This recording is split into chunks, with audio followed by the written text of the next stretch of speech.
This video is brought to you by patreon.com/worsttake. Get access to exclusive live streams and Discord servers, on-screen shoutouts, and early access to some videos when you join now. Help make sure that we can continue to make content like this by supporting the Patreon. Links are in the description down below.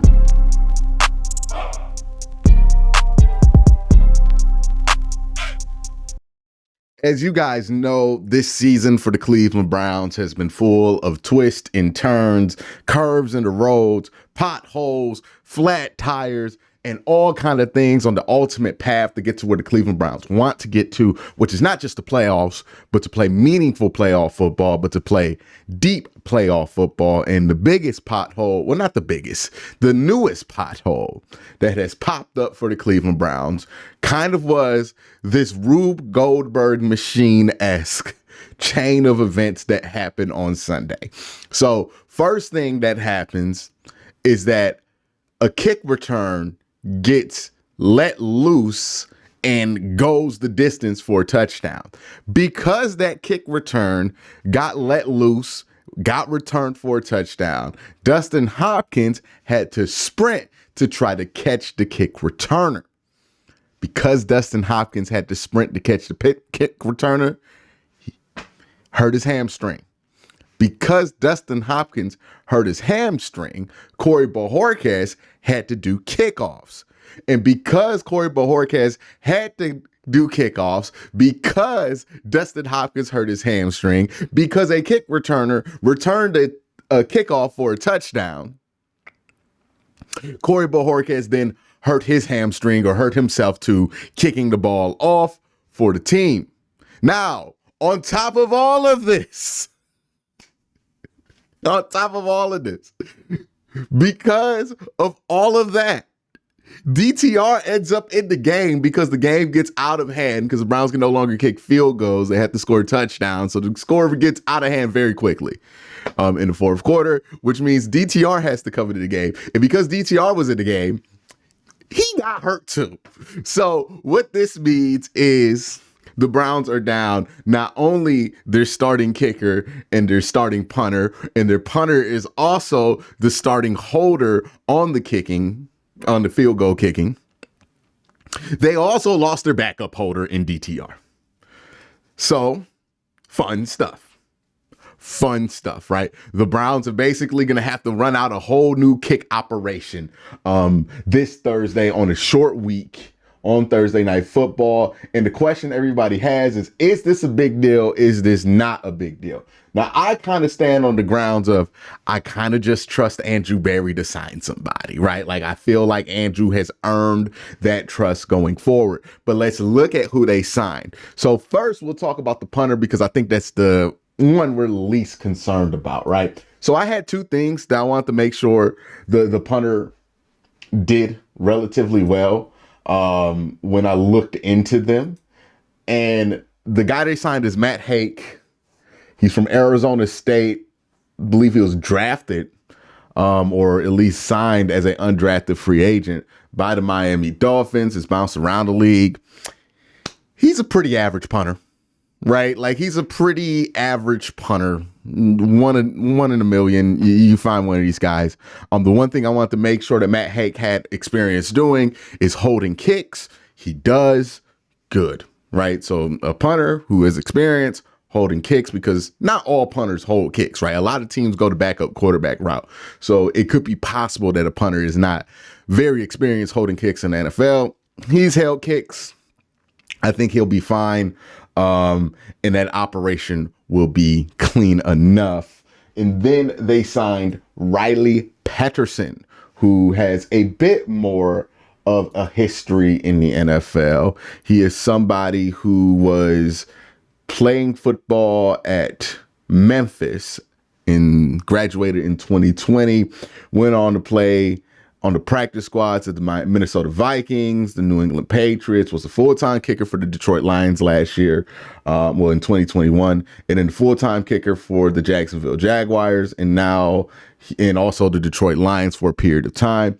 And now he is on the Cleveland Browns.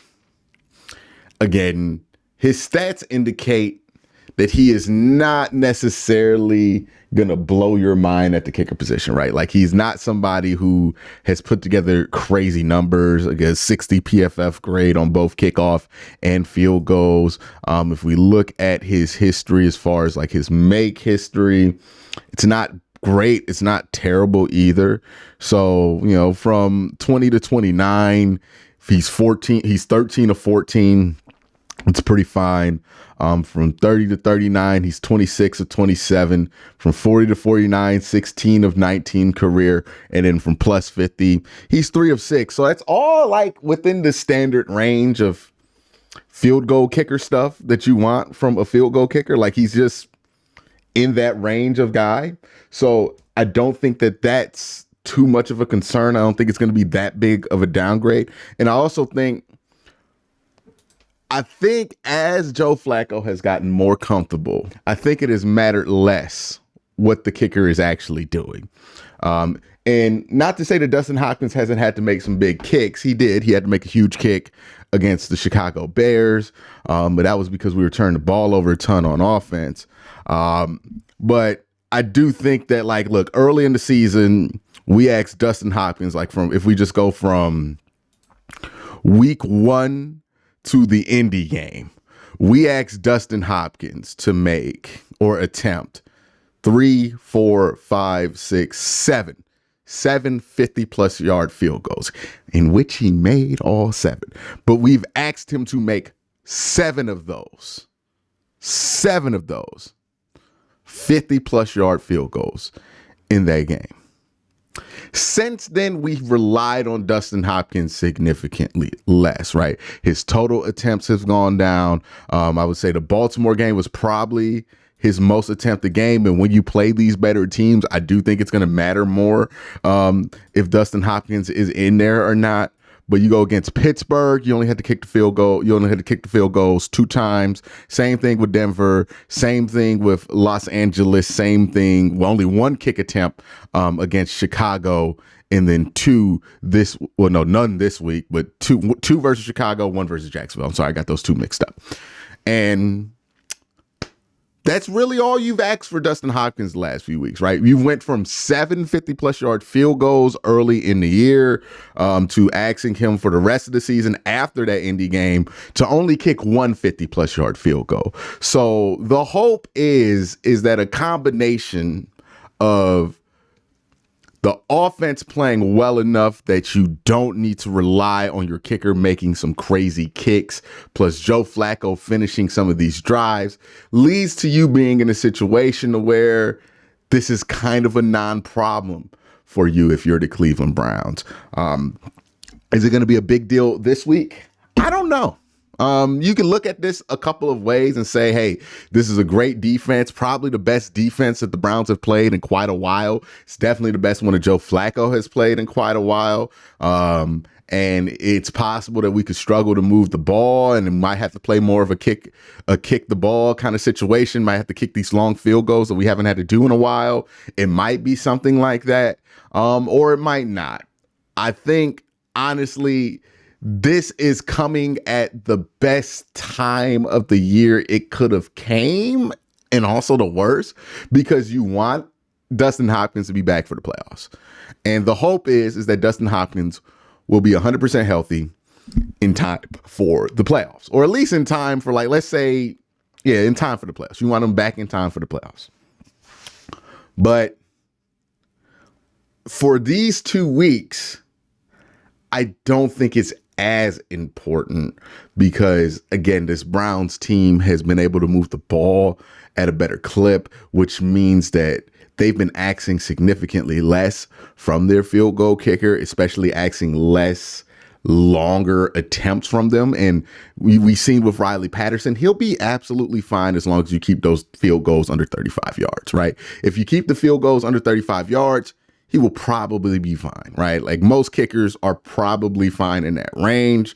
So as long as he does that, make his extra points, he'll be fine. The one thing I do worry about with this many injuries at this concentrated area is an error in operation. Like, I think I'm less concerned about Riley Patterson making like routine field goals and more concerned about there being a fumble or a bobbled hold or something like that, because these guys have had like 2 days to get used to each other, to get that operation down. Now, there's a ton of people who have been in this situation, have figured it out, and have kicked clean games after it. There have been a bunch of people who have been in this situation, have not figured it out, and have kicked pretty nasty games in it. So overall, where is my concern level for the Browns in their field goal kicking situation? I would put it at like a 3 or 4 out of 10. Like, I trust Andrew Berry to make the right evaluation, same way he did with Dustin Hopkins.